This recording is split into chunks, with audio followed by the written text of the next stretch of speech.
Привет! Знаете, что меня как отца беспокоит больше всего?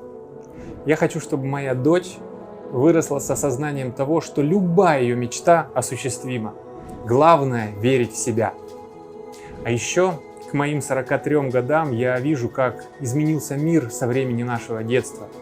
И мне бы очень хотелось, чтобы моему ребенку, его детям довелось пожить на планете, где можно купаться в речке, у воздуха нет цвета и можно увидеть китов в дикой природе. Меня зовут Константин, я сценарист, режиссер по профессии и иллюстратор в свободное от работы время.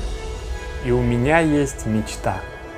И без вашей помощи мне никак не обойтись. Мою профессию, увлечения и отцовские чувства я решил воплотить в этом проекте.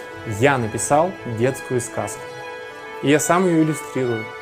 Более того, я планирую самостоятельно произвести первый тираж. Почему пошел именно таким путем, расскажу чуть позже, а пока знакомьтесь, главный герой моей сказки – пакетик. Обычный пластиковый пакет из магазина. Однажды он отправляется в большое путешествие, в котором знакомится с птицей и ее новорожденными птенцами, пытается подружиться с большой морской черепахой и встречает красивый цветок. Если без спойлеров, то в конце этого большого, полного надежд и разочарований приключения он осознает и исполняет свое предназначение. Сказка так и называется «Приключения пластикового пакета». И для меня эта история в первую очередь о самореализации, о мечте, о месте в жизни и об экологии. Я понимаю, что тема экологии глобальна и не берусь ее проповедовать, но я считаю, что заботу о планете нужно вкладывать в человека с раннего детства. Именно поэтому я решил делать книгу из переработанной бумаги, несмотря на то, что она почти в 2 раза дороже обычной. Сюжет моей сказки обязывает, и здесь не может быть компромиссов.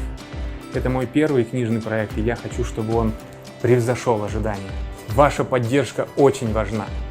Ведь сейчас решается судьба моей сказки, и очень скоро мы узнаем, есть ли у нее шанс быть изданной большим тиражом, а в будущем и быть переведенной на другие языки мира. Кстати, я показал сказку нескольким литературным редакторам, друзьям и, конечно, дочери.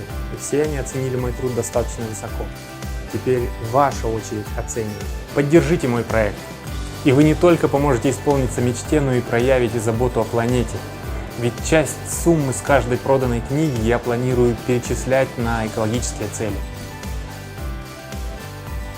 Вся информация о типографии, бумаге и прочих организационных вопросах в описании.